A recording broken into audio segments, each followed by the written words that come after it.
Yes, mommy. I'm not missing. I just saw an interesting shop. Nothing, okay? Okay, fine. I'll be there in a minute. I love you too, mommy.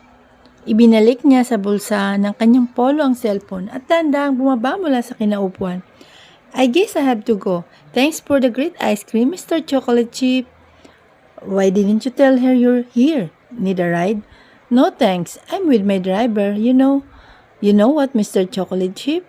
My mom will freak out if she know that I went to an ice cream parlor and didn't even ask her to come with me. Natawa si Sian sa sinabi ng bata. Bigla siyang may naalala sa description na sinasabi nito. Isang babaeng magagalit kapag nalamang pumunta siya o pumunta ka sa isang ice cream parlor at hindi siya isinama. I really have to go, bye. Pinagmasdan niyang makasakay ang bata sa kotse at maglaho ang sasakyan sa kanyang paningin. Kasing laki na sana siguro niya ang anak ko. Bulong niya sa kanyang sarili. Chapter 3. Third person point of view. Nakatingin sa isang chocolate cake na nasa ibabaw ng lamesa at parang maiyak na sabi nito sa kapatid.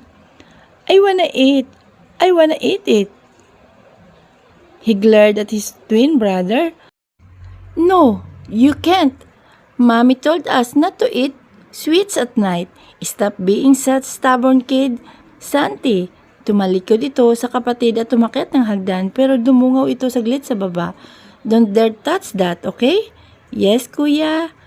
Santi answered and surrendered then sighed, but after his kuya left him, a playful smile formed on his lips. He just told me not to touch it. He He mumbled and rolled his eyes. He carefully tiptoed, heading near the table. He climbed up on the chair for him to reach the cake since he lacked of height compared to his twin brother. Nang maayos na siyang nakasampa, napapatakip pa ito ng bibig sa paghagikik niya habang napapatingin sa cake at sa direksyon na tinutungo ng kanyang kuya at sa kanya inilagay sa kanyang likuran ang dalawang maliliit niyang braso. Dahan-dahang inilapit ang nakangangang bibig sa kanyang target. Santi! Tawag ng isang boses na mukhang kakapasok pa lang ng bahay. Dali-dali namang bumaba mula sa upuan si Santi at sinalubong ang ina. Mami! What's with your face, baby? Baby Santi, bungad na tanong niya sa anak na hindi may paliwanag ng tsura na sobrang dungis. Just dirt, mami. Painusinting sagot nito.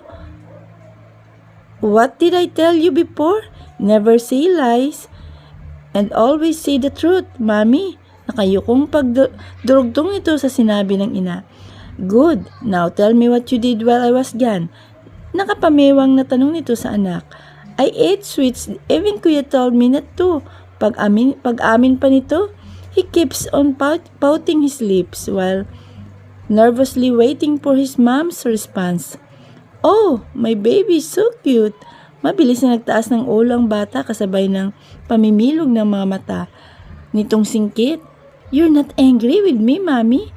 Of course not, baby. As long as you brush your teeth after eating. Let's eat together. And by the way, where's your kuya Matmat? Sunod-sunod ang pagtangong itinugon ni Santi sabay turo sa taas kung nasaan ang kakambal. Sabay nilang tinungo ang kusina at pinagsaluhan ang mukhang minasakir na cake ni Santi. Baby Santi, look at what you've done. Did you murder this poor cake? Not really, mommy. I tried to eat that without using my hands. Why? Then how did you? Using my... Sabay pout nito, pagtukoy sa kanyang bibig. Because Kuya Matmat threatened me not to touch it. Napisil niya ang magkabilang pisngi ng anak. Sa sobrang kakyutan nito, pagkatapos nilang kumain ay nilinis niya muna si Santi bago sinamahan sa taas. Pagbukas niya ng kwarto ay nadatnan na nilang mahimbing natutulog si Matmat kaya madali na ring nakatulog si Santi. Pinagmasdan niya ang mga anak na tutulog at hindi may alis ang ngiti sa kanyang mga labi. Sorry mga baby ko at nadadamay pa kayo ngayon sa kagagawa ni mami. Mukhang alam na ng lolo nyo ang ginagawa ko. Kaya please lahat ng cards ko. Huli na para umatras pa kaya isa na lang ang naiisip kong paraan para makasurvive tayo. I have to search for a job. Nakatapos naman siya ng pag-aaral kaya walang kaso sa kanya ang maghanap ng trabaho. Dala niya lahat ng documents na alam niyang kakailanganin niya dito kung sakaling dumating nga ang ganitong pangyayari. Ang pinag-aalala lang niya ay walang mag-aalaga sa kanyang 2 anak. Hindi katulad sa England na nakaalalay sa kanya doon na si Levi, di gaya ngayon na mag-isa na lang siya. Hinalikan niya sa noo ang mga anak bago lumabas ng kwarto. Kinabukasan, "Mommy, where are we going?" "We're just going somewhere, baby." "You're both finished your breakfast now. Are we going to have a tour, Mommy?" Tanong din sa kanya ni Mat. "No, little kuya, I'll just check on something then uwi rin tayo agad." Nang matapos silang mag-almusal ay agad niyang pinaliguan ng kambal at binihisan. Iniwan niya muna ang dalawa saglit sa salas at siya naman ang nag-ayos ng sarili. "Let's go, babies!" Sigaw niya sa mga ito na nasa salas pa habang inaayos niya ang sapatos na isusuot ng mga ito. "We're coming!" Sigaw na sagot din ni Santi. Agad siyang nakapag-abang ng taxi dahil nasa tabing kalsada naman ang tinutuluyan nilang apartment. Wala silang sariling sasakyan at kinakailangan na rin nilang bitawan yung driver at car na nirintahan nila mula pa sa NAIA dahil sa biglang pag-freeze ng daddy niya sa lahat ng cards na meron siya. Kaya aalis sila ngayon para puntahan ang kumpanyang nangangailangan ng bagong empleyado na nabasa niya kagabi sa isang dyaryo, ang Scott Corporation. "Good morning po. Ano pong kailangan nila?" Tanong ng guard ng akmang papasok na sila. Nagpalipat-lipat ang tingin ng gwardiya sa kanya at sa bitbit niyang 2 bata. "Mag-a-apply po sana ako para dun sa hiring ng kumpanya niyong nabasa ko sa dyaryo." Napatingin ulit ang guard sa 2 batang nakatitig din sa kanya. "Ah, yun ba, miss? Kaya lang hindi pwede ang mga bata dito. Balik ka na lang ulit dito kapag mag-isa ka na lang." Saka nito akmang isasara ang pinto nang biglang, "Hoy, tumigil kayo mga bata! Hey! Santi! Mat! Stop! No, mommy, go up and we'll take care of him." "What? Mommy, stop asking and just go up." Umaga ng atensyon ng lahat ang maliliit na boses na sumisigaw. Nalaki ang mga mata niya nang makita niyang papalapit ang security team ng kumpanya. Ganon din ang kambal na nagkatinginan muna at tumingin sa isa't isa. Saka mabilis na tumakbo papunta sa magkahiwalay na direksyon. Nagkagulo ang mga empleyado at kinuha niya ang pagkakataong yun para makaalis. Mabilis siyang tumakbo ngunit nakaakyat na ang elevator kaya wala siya nagawa kundi ang gumamit ng hagdanan. "Miss, tumigil ka. Pwede kang makasuhan ng trespassing sa ginagawa mo." Hindi niya pinansin ang mga ito at nagpatuloy lang sa pagtakbo sa kabila ng paghingal sa sobrang pagod. Kahit hindi niya alam kung nasaang palapag na siya ng gusali, ay binuksan niya ang pinto papasok sa 10th floor. Hingal niyang sambit bago mabilis na pumasok. "Yes, miss. May kailangan ka?" Tanong ng babaeng nasa front desk ng isang napakalaking opisina. "HR, mag-a-apply sana ako." Miss, sa baba yun, nandun ang HR department namin." Po? Hoy, nandito ka lang pala. Halika dito." "Teka, anong nangyayari? Bakit ninyo siya hinahabol?" "Trespasser po yan, ma'am." "Ano? Hulihin niyo, dali!" Sigaw ng babae kanina kaya kinakailangan niyang bilisan ang pagtakbo. "Yun na ba lahat ng aplikante?" "Opo sir, sa totoo nga po, pang-10 batch na yung mga aplikante natin yan pero 2 pa lang po ang na-approve nyo. Simula nung first batch." "Walang kwenta, itapon mo na lahat yan." "Pero sir, kahit isa lang kasi kailangan na." "Do you want me to fire you and hire one of those nonsense applicants?" "Of course not, sir." "Then leave now before I change my mind." Mabilis na lumabas ng opisinang lalaki bago pa magbago ang isip ni Sian at si Santincia sa trabaho.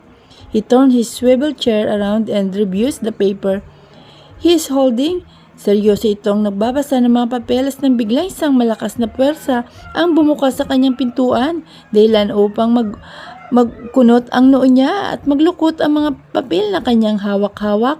What the Hindi ka ba marunong kumatok? Galit na sigaw ni Sian, ngunit hindi na nag-abala pang lingunin to. Sorry po. Tela isang matinding pagsabog ang narinig ni Sian dahilan at parang nabingi siya rito. Busis na ilang beses niyang hinangad na muling marinig sa loob ng 5 taon. Ang ngayon parang musikang nagpapaulit-ulit sa kanyang pandinig. Nalalamig ang kanyang kamay at parang minamartilyo sa sobrang lakas ng kabog ng kanyang dibdib. Hindi siya nagsayang ng oras at agad na nilingon ang pinagbulan ng tinig. Naramdaman niya ang muling pagkabuhay ng buong pagkatao niya nang dumapo ang kanyang paningin sa babaeng kasalukuyang hinihingal at nakatitig sa kanya. Naku, pasensya na talaga sa pagpasok ko kasi promise, emergency lang ka talaga. Huwag niyo po akong isusumbong, please. He slowly walks towards her, studying every part of her face, her eyes, nose, cheeks, and lips. Nang makalapit siya sa babaeng kaharap niya, ay kabado ang mga kamay niyang humablo sa mukha nito, dahilan para mawirdoan sa kanyang babae at mapaatras. Sir, kung ano ang kaba niya kanina ay siya namang kirot na gumuhit ng pagkatao niya. What did you say? Sir, are you sick? Bakit namumutla kayo? I'm okay. Sagot nito nang may bakas ng pagkagulat sa kanyang mukha. Sure? By the way, ako nga pala si Amber. Inilahad niya ang kanyang kamay sa harapan ni Sian. Kishan Amber Hitaro. Hindi ito kumibo, hindi rin ito sumagot. Mistulang estatwa itong nakaharap kay Amber. Iwinagaway niya ang kanyang kamay sa harapan ni Sian na parang walang bala kumibo. Sorry, nagmamadali po ako. I have to go. Mabilis namang nakakilo si Christian at mabilis na naghigit ang braso ni Amber. Naramdaman niya ang pamilya na epekto sa kanya ng babae. Literal na parang may kuryenteng dumaloy sa mga ugat niya pagkahawak. You're alive. Sir, nagpunta po ako sa kumpanyang ito para sa pakay ko at kung magpapakaistotwatwa lang kayo dyan hanggang mamaya ay mabuti pang bitawan nyo na po ako. Nasasayang ng oras ko at isa pa, malamang buhay po ako at nandito ako para makapag-apply ng trabaho at hindi para makapagtitigan sa Yuhard. Napatingin si Amber sa pangalan na nasa ibabaw ng table ni Christian at doon niya nabasa. You are the CEO? Tatanggap na ako? Talaga po? Walang halong biro? Walang bawian? Promise? 1 million times? Natatawa at naiiyak ang tsura ni Christian habang pinagmamasdan ang reaksyon ni Amber. Walang pinagkaiba sa ugali ito noon pa man. Naguguluhan man siya sa mga pangyayari kung bakit buhay si Amber. Paano siya nabuhay? Bakit kung makaasta ito ay parang hindi siya nito nakikilala? Kilala na bilang asawa at bakit sa kabila ng katotohanan ng buhay ito ay parang ibang taong babaeng nasa harapan niya. Yes, I'm serious. Napasuntok pa sa hangin sa sobrang saya si Amber at napatigil na lang siya nang may maalala siya. Anong problema? Tanong ni Christiana, mataman pa rin nakatitig sa kanya. Sinusulit ang bawat paggalaw ng mukha ni Amber. Pwede bang may mga isasama ako habang pumapasok po ako dito sa kumpanya nyo? Medyo naiyang tanong nito at napakunot noon naman si Sian. Sinong isasama mo? Napapitlig ang ulo ni Amber at parang hindi mapakali ang kanyang mga kamay na nakahawak sa laylay ng kanyang damit. My sons! Pagkarinig ni Sian ng salitang sons ay parang biglang may pumitik sa loob niya. Hindi may paliwanag na kaligayahan ang ngayon lang niya naramdaman. Sons? Who's your husband? Lakas nitong tanong. Halo-halong emosyon na ang kasalukuyan niyang nararamdaman, pananabik at sobrang kasiyahan. Yes sir, my sons and their twins, but I know how embarrassing it is, but I don't remember who their father is. Where are they? May pagmamakaawa sa mga mata nito. Biglang napatakip ang bibig ni Amber. Oh my gosh! Why? Biglang nataranta si Sian. Hinahabol sila security team nyo. Malakas na sigaw ni Amber at saka mabilis na tumakbo palabas. Ano? Sigaw din ni Sian at saka hinabol si Amber na nagmamadaling bumaba. Third person point of view. Will you stop staring at me? You are irritating. Che! Iritang si Tani. Matmat sa mga guard o security team na nakabantay sa kanilang dalawa ni Santi. Abay, ang talas ng dila ng batang to. Hindi porkit Inglesero ka, palalagpasin kita. Manahimik ka kagaya niyang katabi mo. Sabi nung isang guard, patukoy nito sa nananahimik na si Santi. I want milk. Santi whispered. Hey, he said he wants milk. Segunda naman ni Matmat. The guard raises his left eyebrow. Ano ngayon? Stupid, then get some milk. Anak ng pating. Ako, stupido? Aba pare, sumusobra na tong bubuit na to. Lumapit siya sa dalawa at pinanlakihan ng mata ang mga ito. Biglang hinila ni Santi ang magkabilang tenga ng guard at saka pinanggigilang kaya hindi nito napigilang mapasigaw. Tinampal ng guard ang kamay ni Santi upang bumitaw sa pagkakahila sa kanyang tenga. You hurt him. You hurt me. Maiiyak na hindi pa makapaniwalang tanong ni Santi habang nakatingin ang mga mata niya na may namumuong luha sa guard. Lagot, pinaiyak mo. Puna ng mga kasama niyang security team. Matmat, Santi, Mami, sigaw ni Santi at ni Matmat. Agad na sinalubong ito ni Amber. Umalingaw-ngaw ang iyak ni Santi sa labi kung saan nakaupo pa rin siya kaharap yung isang guard. Santi, tinakbo niya agad ang umiyak na anak. Pinahid ang mga luha nito sa pisngi.